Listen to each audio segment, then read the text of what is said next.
Okay, my name's Anton, Bitel, and on behalf of the East End Film Festival and Little White Lies, I'd like to welcome you all to this event. It's often said that a guest needs no introduction, but this one does. Well, in this case, I think it's fair to say that you have to have lived under a rock for the last 35 years on a very strict diet of romantic comedies and period dramas, if you were not aware of Ron Perlman's work. Although you won't always recognise Ron Perlman's face from his work, because he's often under heavy makeup. Ron has appeared, obviously, as Vincent in Beauty and the Beast, as Hellboy in the Hellboy franchise, and more recently we've been seeing you on our small screens as Clay Morrow in Sons of Anarchy. But really, these are your best known roles, but you have been in hundreds of films, and your voice is very familiar. Yeah. Your voice is very familiar also. Hundreds of thousands. From all kinds of video games. I was there when sound was invented. And you also have your own fan club, and I've been stalked actually online by the Pearl Girls, who've asked me to send you their love and kisses, and in fact they've asked me to kiss you, but knowing from one of your films, one of your characters... Do you have a designated kisser? Because you're a handsome yes. Well, I'm aware one of your characters once said that first date, no tongues, so I think maybe we'll leave that aside and keep this strictly at a verbal level. But that actually was also in a train station, not unlike this one. First date, no tongue. That was Hellboy. That was Hellboy, yep. So maybe if we start with the beginnings of your career, and I just wondered how you began acting, like what drew you to acting in the first place? I was forced to audition for a high school play by my swimming coach. This is a rather old hackneyed story, but you know, it's the story, so I guess I have to keep telling it. 35 girls showed up to audition for the high school play, no boys, so they tried to figure out who were the biggest, you know, over the top people at the high school. I was on a short list. And I auditioned, and you know, because they managed to round up so few boys, I of course got one of the leads in this play. And the process of rehearsing a play and then ultimately performing a play was it was almost kind of like strangely and weirdly, even though I had never done anything remotely connected to something like that, it almost felt like going home. It felt like I had finally found a community of freaks that were as socially awkward and as completely fucked up in their wiring as I was. So, you know, water seeks its own level. So there was that, but then there was this this very kind of aphrodisiacal experience of walking onto a stage, and even though there's enough lights in your eyes that you can't see the 1,000 people that are in the audience, you can feel them, and you're doing something that's getting a response, and there's this exchange going back and forth between you and a very large mass of people, and it's you know, it's comparable to the great sensations that we all, once we experience them, you know, become obsessed with repeating over and over and over again, like sex and stuff like that. So that was what it was like for me, and I went and did a second play and a third play, and then did plays all the way through the rest of high school, 4 years of undergraduate school, 2 years of graduate school, and so by the time I got my master's degree, I had 8 years of stage training. And do you miss the theatre now? No. Did you find genre, or did genre find you? I mean, I guess what I'm really asking is, are the kinds of films that you make the kinds of films that you watch? Not really. No, I did not find genre. I did not really. I've only started finding things myself remarkably recently. You know, up until about 7, 8, or 9 years ago, I was pretty much doing anything that was possible for me to do. There was no option to decide what I was going to say yes or no to. I mean, I was never that sought after. I was never that popular. So whatever came my way, I did. And because of various, I don't know, quirks of destiny, physicalities, DNA, whatever. The genre guys were the ones that had the least trouble in figuring out how to put me in their little worlds. Probably the most famous of which is Guillermo, you know. So that's the reason why I ended up, you know, having a kind of a genre-laden career. But it was nothing that I had any control over, nor was anything that I sought out. The things that I'm doing now, which are similar to size and scope of Dermaphoria, are things that I'm doing by choice. Basically, I'm in search of the next great filmmaker, and I find that the way to find him is to be there when he's emerging, which means that I'm working with a lot of first-time filmmakers and a lot of very kind of guerrilla, low-resource enterprises, and that are more adventurous than they are a guarantee of anything. But it reminds me of the purity of the storytelling thing that I'm addicted to, and it reminds me of the original innocence and energy that I felt when I was first getting turned on to how fucking cool, you know, working in the fine arts is. And so I do it, you know, that's what I choose to do in my spare time, is look for that and populate my my year with that, and offset it with shit like Sons of Anarchy, which pays the bills, and keeps the lights on, and creates enough controversy and popularity so that I'm in a position to have young filmmakers find me and ask me what I consider, you know, holding hands and jumping off this cliff together. So Ross Clark, the director of Dermaphoria, is with us, standing over there, and I don't know if any of you went to the world premiere of it last night, which opened the East End Film Festival. It's a very kind of complicated film, and I must say personally, I really enjoyed it. It's a kind of mix of Breaking Bad and Memento and The Wizard of Oz, with some more sort of existential material in it as well. But it's a. I just wonder whether for you personally it was strange to work within such a fragmented, hallucinatory narrative, or whether from an actor's point of view, actually all film shoots are like that, whether all film shoots are sort of piecemeal and discontinuous in the way that you're approaching the story. I mean, you know, look, the making of movies is always an exercise in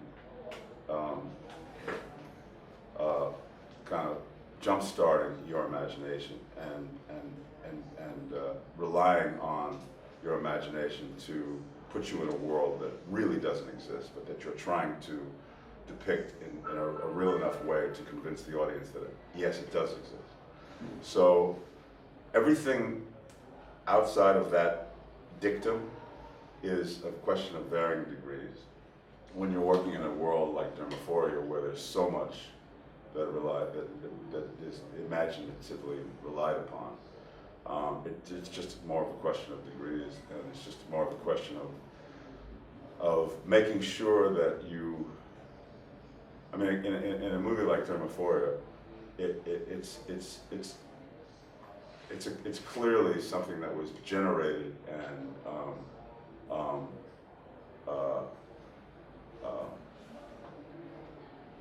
the result of a vision that Ross had about why this material was important to delve into and to immerse himself in.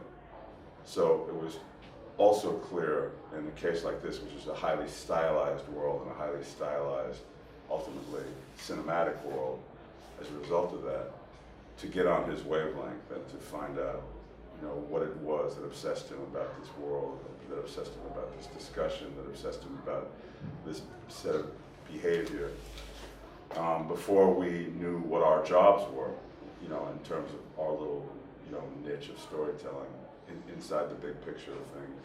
So, but that's what makes it cool. I mean, that's what makes it really interesting, is like, I'm basically a color or a set of colors in some artist's rendering of this big canvas that he's ultimately creating. And my job is to figure out how to most be helpful to painting that he's working on. And that's what's cool about it is that, you know, it's not something that you're doing in a vacuum. It's not something you're doing in the privacy of your own room, but like what painters do. This is something you're doing in a highly collaborative sort of a setting where you're having a real dialogue with other artists who are bringing elements to ultimately the whole that you could never even conceive of. Production designers, costume designers,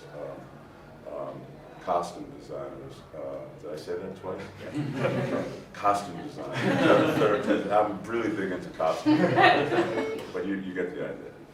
Cinematographers, you know, I mean, it's just the army of artists that come together to create a film is what is staggeringly beautiful about the creation of cinema. From the point of view of the main character, there's a certain, I guess, ambiguity to your character, but essentially you play, you know, a well-adjusted, decent man. And I wonder whether you found that difficult. Given your past filmography, was that actually a real challenge to you?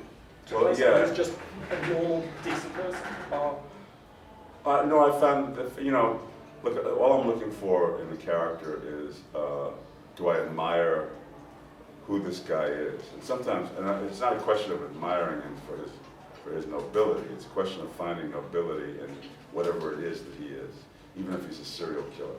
Does he have a psychology that so fascinates me that I, you know, I've become obsessed with figuring out how I can apply things that I completely don't understand with things that I do understand, and creating some sort of an entity that I feel like it's possible for me, because I don't want to take on anything that I don't feel is possible for me, because that would be to ruin the filmmaker's ultimate plan. But also something that takes me out of my comfort zone, and forces me to think in a way that I never thought before. That's where the fun of it is for me. So, what was the character's name? Anslinger. You know, Anslinger serves a purpose in the film. He's certainly sort of a foil for our main character, Eric. But the purpose that he serves is to be a connection to the real world that Eric has lost his connection to, in such a way that he is welcoming him back in if he'll allow himself to be you know, taken down that road. And ultimately, it ends up to be just too late for this poor kid. He can't be helped. But there's a beauty in Anslinger's generosity and his even though he's a cop and he's got a job to do, and he's not. There's certain things he just won't tolerate.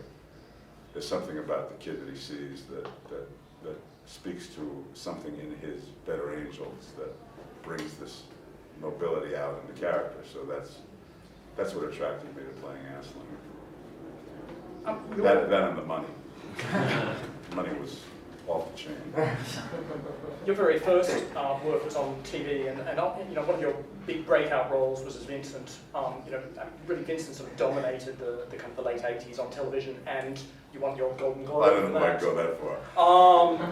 It was a big presence, and you know, won a Golden Globe. I didn't dominate my house.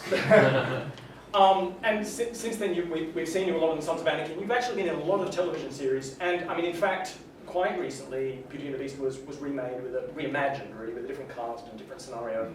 And I wonder if over the sort of 35 or so years in which you've been passing through the industry, how much from your perspective, and you've got a very privileged perspective on this, how much television production really has changed, and are we really living in the golden age of TV that everyone says we are?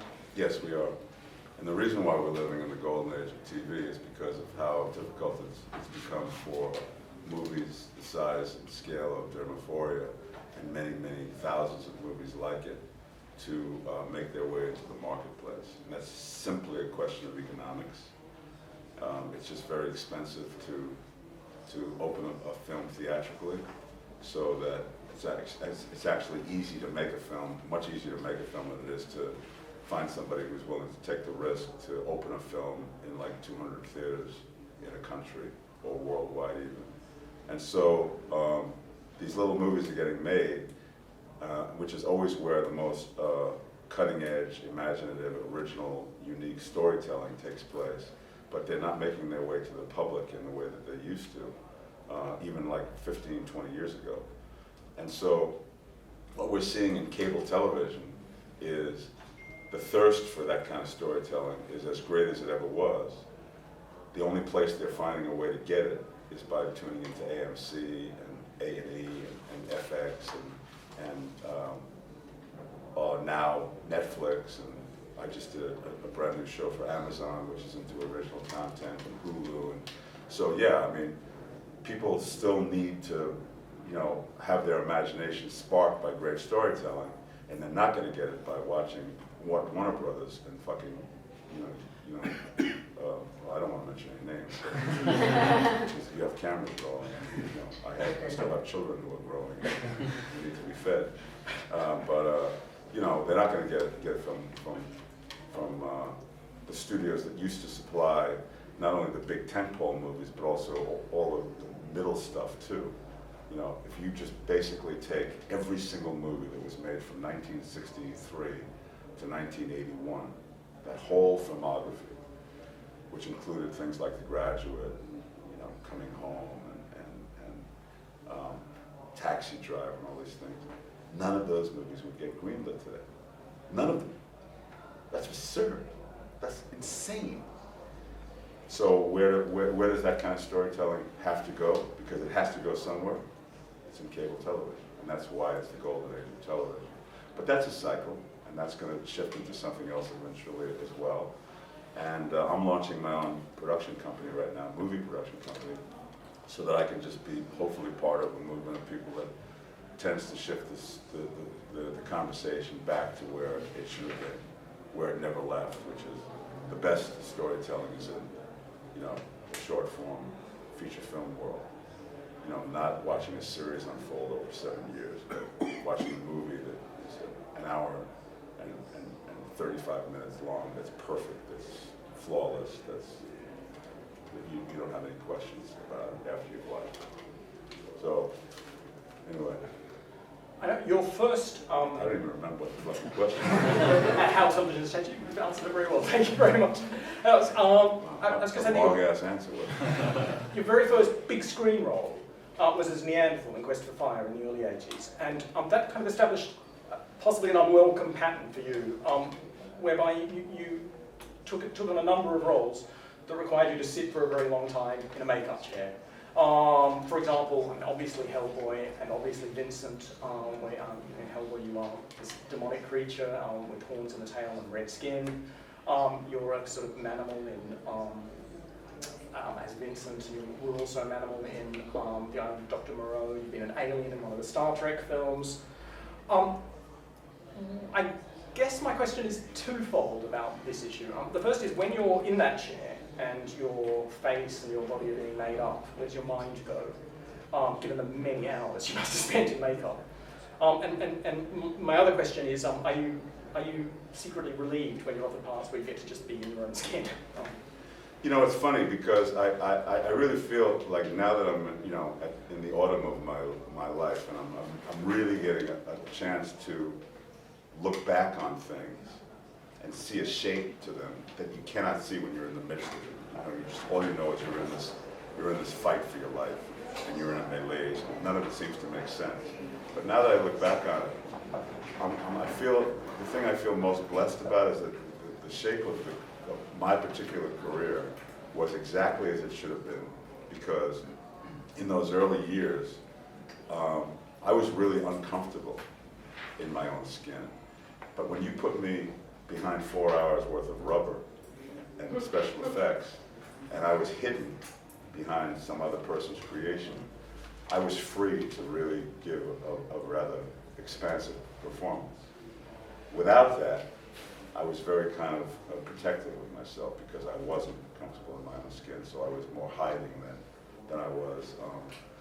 And I didn't have to hide when I was in Hellboy makeup or in Neanderthal makeup or Beauty and the Beast makeup, because I was being hidden for by Rick Baker, people like that. So in my 40s, I began to just mature enough to start to forgive myself for whatever it is I ever thought I fucking did. It made me help hate myself so much.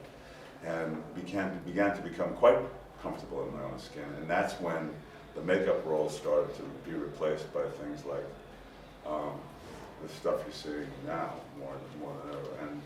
And the process enabled me to have a career both in the awkward years and in the less awkward years. And I wouldn't change places with anyone, because the opportunities that I had, the people that I got to meet, the alliances that got formed with people like Jean-Jacques Anton and Guillermo del Toro and the other geniuses that I worked with, Rick Baker and Chris Tucker and Stan Winston and all those guys, John Frankenheimer, wouldn't have taken place if it weren't for those awkward years. And the confidence that it gave me of learning the craft of acting in front of a camera is obviously what helped inform the stuff that happens later on when you just start to relax more and become more, okay with yourself. But for example, your Hellboy is he's a very complex, contradictory character. I mean, he's a sort of man-child, he's this blend of monstrous machismo, but also adolescent naivety, and this kind of troublesome destiny that he has, and he's also quite a lot of cynical posturing, and all of this is kind of expressed with some priceless expressions to mark his moods and his general sort of exasperation with his own identity. And I just wonder, I know it's very hard for actors to talk about their craft, but I wonder, is there some kind of secret that you have to bringing so much tangible humanity to a role that basically is a role behind the mask? Yeah, and that's why it's a secret. Okay. No, I mean, look, I think, I've tried to explain it. I mean, my job is to identify who, first and foremost, who this person is in the story. Because even if you're the lead in a movie, you're still part of a story. You're not, it's not a biography. You're just a character in a made-up world. So you have to identify what your function is in the story. And then you begin to look for clues as to what is your humanity? What is your history? You create a backstory for the character. You create a world that the character sort of grew up in, that he's familiar with, what his values are, emotionally, spiritually, politically, and the more specific you can get with who your character is, the more you have to draw upon. And then on the day of filming, you show up and you say, I'm going to try this. You take a look at this and you tell me whether I'm on the right track or not. And the director says, well, you are or you aren't. And you will ultimately arrive at a performance that is satisfactory to both of you. And that's the process of acting. And that's the process of finding the truth in a character. It's no more complicated than that. But it is complicated, and it is exacting, and it is specific, and it requires a real respect and regard for A, the material you're working on, and B, the people around whom you're relying to build this thing.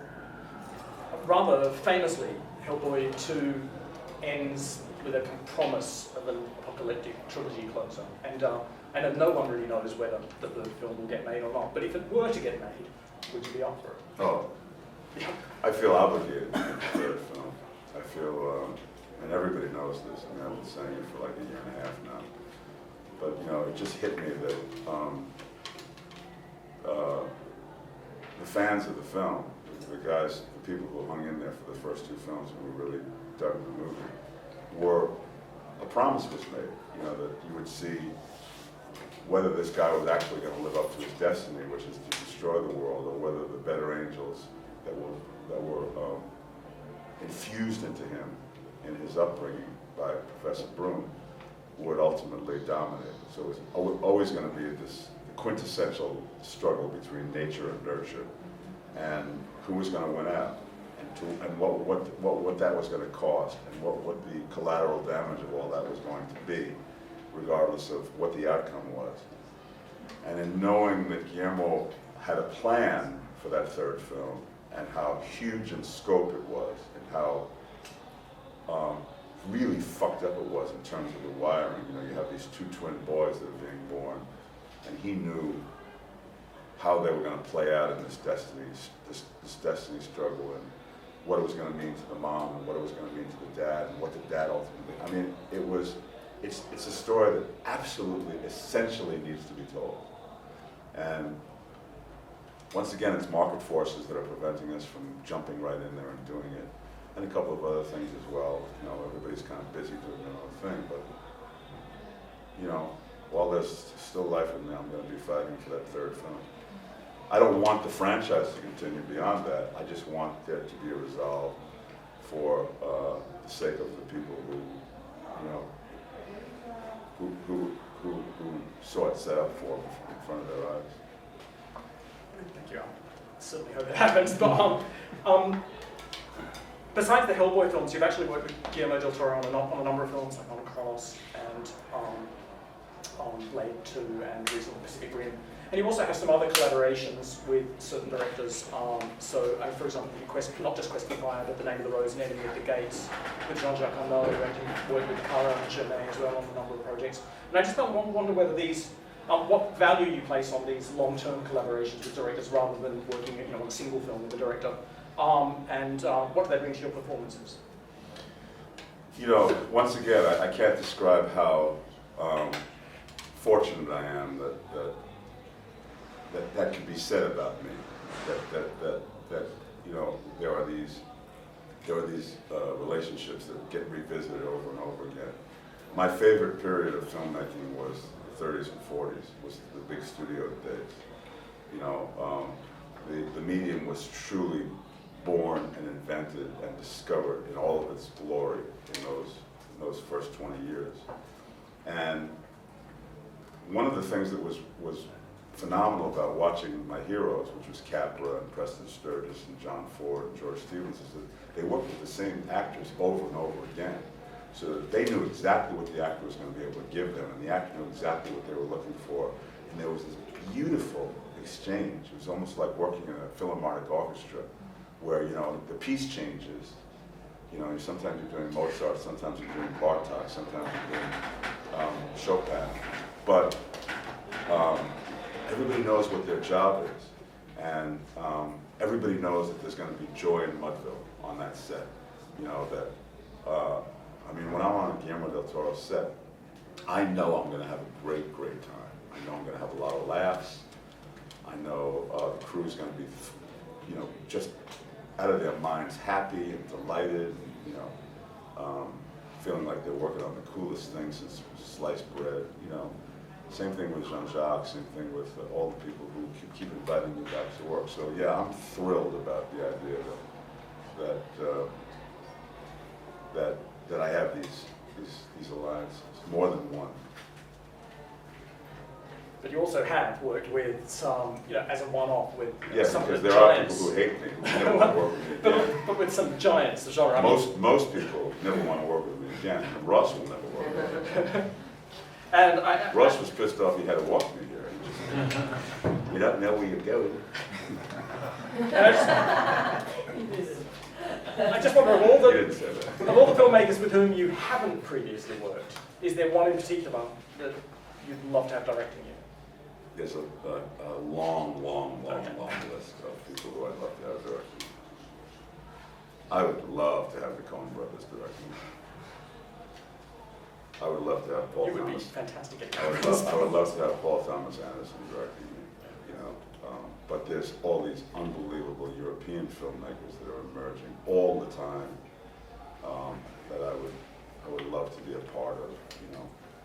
These magnificent new paintings that they're presenting to the world.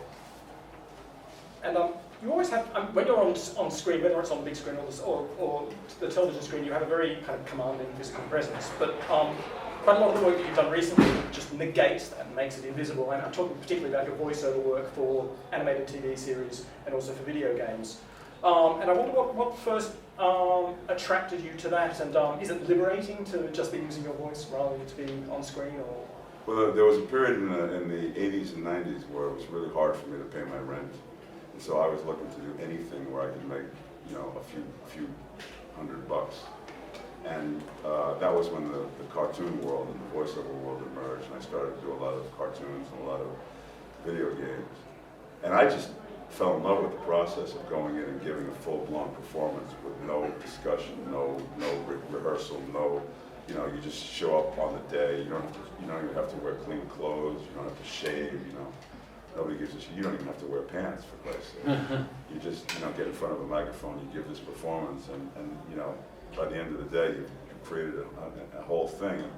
And it's no muss, no fuss. You're working on a very kind of primal, instinctive level. And I found that to be really seductive. So now, even though I no longer, I'm doing it for the original reasons I started doing it for, which was basically just to make a living, I love doing it.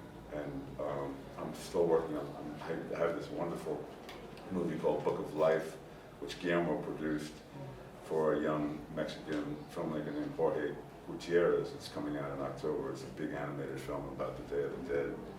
And it's magnificent, and it's beautiful, and it's just been so much fun to work on.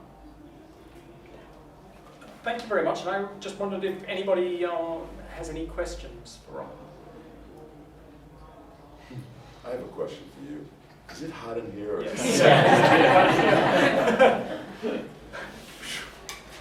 I feel like a whore in church. This might seem like quite a trivial question, and especially coming after such a sincere interview, which I really appreciate. Good work, Anton, as well. But could you explain exactly what a Pearl Girl is? Yeah. It's this, you know, it's a phenomenon, actually. It's a Twitter phenomenon. But you get these followers on Twitter, and some of them realize that they had similar kinds of points of view about certain things, and one thing led to brand themselves.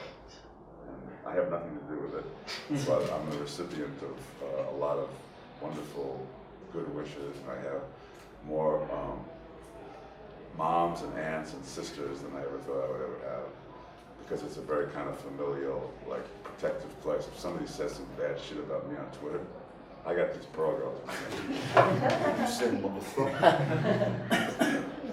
It's like, it's you talk, you know, Sarah Palin ain't got nothing on these girls. You know, what does she call herself? Mama Grizzly? Yeah, fucking idiot. I mentioned your name to promote this event on Twitter, and they found me very, very fast. Yeah.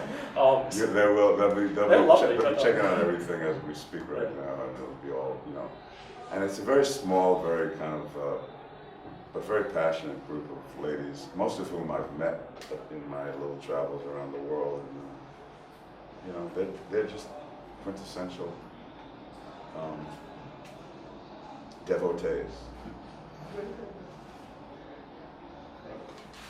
I wanted to say, first of all, thank you for a very engaging and interesting interview. It's very interesting. My pleasure. I wanted to ask a bit more about your experiences of working with, you know, big blockbuster-esque kind of directors and working with local independent ones. Independent of the kind of final product, like the sort of artistic thing that you produce, which is more engaging and more, you know, groundbreaking, as you were saying, with independent projects. What about the actual process of working with independent directors compared to big directors? Is there something you prefer about working with independent directors? Are they more personable and easy to get on with, or I don't know if you can share your thoughts? There's so many things. First of all, you know, on an independent film, there's no studio involvement, at least not yet. They may get involved if the film looks like it's going to go through the roof, and then a studio will come in and decide they're going to distribute it and stuff, but that's after the fact. So during the shooting process, the whole conversation is controlled by the artists, rather than, you know, executives coming in and throwing in their 2 cents and standing around making sure everybody's on time and on schedule and on budget. You don't see that in independent cinema. So it's an unfettered, purely artistic, purely performance-driven, passion-driven experience. And it's just the purest way of working. The other thing is that when you're working with a first-time director, he doesn't know any better. He doesn't know how hard it is what he's doing. Yeah. So he's going to just, you know, reinvent the wheel as far as he's concerned. And there's a beautiful thing about working with people who are fearless and who have nothing to lose and have everything to gain and who are trying to show the world that there's a new way of looking at something. It's very adventurous and if it works, you know, it doesn't always work, but when it works, it's like, wow, I was there for that. I mean, I was there when Guillermo del Toro was making his first ever movie, and the night before principal photography, a third of the budget got yanked from him because one of the 3 investors pulled out. And he still had to make this thing because it was too late to turn back. And the whole thing became this complete clusterfuck. The most beautiful clusterfuck you've ever seen. And it jump-started the whole second half of my life because from that point on I became obsessed with trying to find the next Guillermo del Toro. And I've come to find out there is only one. There's only ever going to be one, but there may be somebody who I can sort of witness the emergence of, and it turns me on. Thank you. Yeah. Thanks for coming, Ron. It was a really great interview. Thanks. I was just wondering, you mentioned about the voiceover work that you've done. I was wondering if you, any of those characters that you've done for that, you'd like to play in a live action film? No, I mean, not really. They all, just, you know, they all stand on their own merits, I believe. And if there's a future for something, they wanted me to get involved in this new Beauty and the Beast thing, you know. Been there, done that, you know. I mean, and there's no way you're ever going to be able to recapture that magic that you know. Even I was betting against the first Beauty and the Beast ever being commercial enough to last in prime time on CBS. So no, I mean, you know, once I do it, you know, I'm ready to look at what's next. You know, and I'm a little fickle that way. You know, I'm like, I'm just, you know, once the puzzle gets. This is why I'm not in a hurry to go back and do theater, which is 8 shows in a week, the same show every night, is because what's happened to me as my career has evolved, I've become obsessed with solve the riddle, look for a new riddle. You know, it's like doing a crossword puzzle. The minute you finish with one, you just like can't wait for the next day in the New York Times to come out to do the next one. Yeah. You don't want to do the same one over again because you already know the answer. So it's, you know, what the fuck fun is that, right? There you go. That's my answer. Goddamn, thanks. Oh. Thank you very much for your time. One more. Do you have any aspirations towards making your own fine art paintings? Yes, I'm in the process of trying to cast a movie called Wooden Lake. By the way, I just raised some money for a film fund to produce 10 films under our own banner. And it's basically, like I mentioned earlier, to sort of contribute to this sort of re-emergence of independent cinema, or to the degree that one can help. But yeah, one of them is a movie that I'm going to direct, and I'm just looking for the cast. And I got to have the exact perfect cast because it's an actor-driven film. So it may take a while before everything comes together, or I may be able to announce it later tonight. I don't know. I mean, we're actively on the hunt. Thank you. Thank you. Thank you.